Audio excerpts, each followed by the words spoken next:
ये जानने के बाद अब मैं रात के आसमान को पहले जैसा नहीं देख पाऊंगा।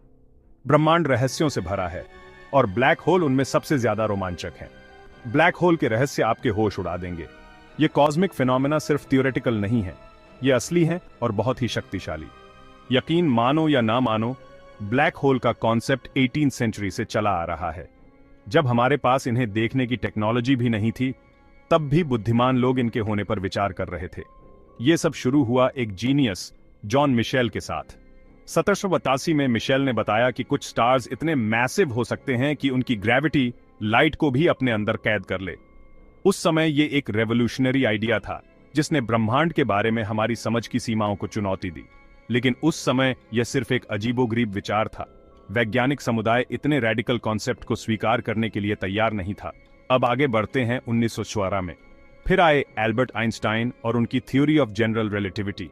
इस थ्योरी ने ग्रेविटी और स्पेस टाइम के फैब्रिक के बारे में हमारी समझ को बुनियादी तौर पर बदल दिया। इस ग्राउंड ब्रेकिंग थ्योरी ने बताया कि कैसे मैसिव ऑब्जेक्ट्स स्पेस और टाइम को वॉर्प करते हैं। इसने मैथमेटिकल फ्रेमवर्क प्रोवाइड किया जिससे यह समझा जा सके कि ब्लैक होल कैसे एग्जिस्ट कर सकते हैं। कार्ल श्वार्ज़शिल्ड नाम के एक बुद्धिमान मैथमेटिशियन ने आइंस्टाइन के इक्वेशंस का यूज करके उस चीज के होने की थ्योरी दी जिसे आज हम ब्लैक होल कहते हैं। आइंस्टाइन के इक्वेशंस का उनका सॉल्यूशन एक ऐसे पॉइंट ऑफ इनफिनिट डेंसिटी को डिस्क्राइब करता था जहां फिजिक्स के लॉज, जैसा कि हम जानते हैं, काम करना बंद कर देते हैं। लेकिन फिर भी बहुत से साइंटिस्ट ने सोचा कि ब्लैक होल सिर्फ एक अजीब मैथ सॉल्यूशन है।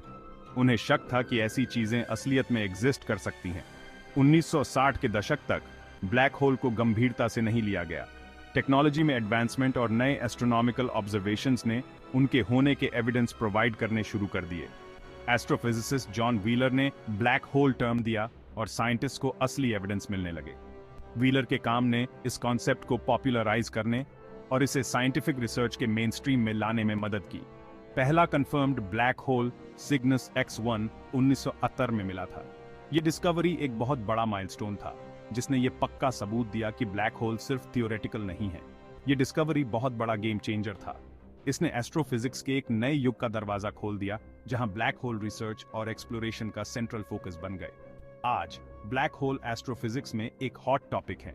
रिसर्चर्स लगातार इन रहस्यमय ऑब्जेक्ट्स के बारे में नई जानकारी जुटा रहे हैं। गैलेक्सीज के सेंटर्स में मौजूद सुपर मैसिव जायंट से लेकर छोटे लेकिन शक्तिशाली प्राइमोर्डियल ब्लैक होल तक, ये कॉस्मिक वंडर्स हमें फैसिनेट करते रहते हैं। ये ब्रह्मांड के बारे में हमारी समझ को चुनौती देते हैं और साइंस की सीमाओं को आगे बढ़ाते हैं। और हर नई डिस्कवरी के साथ हम ब्रह्मांड के सबसे बड़े रहस्यों की एक और परत उधेड़ते हैं।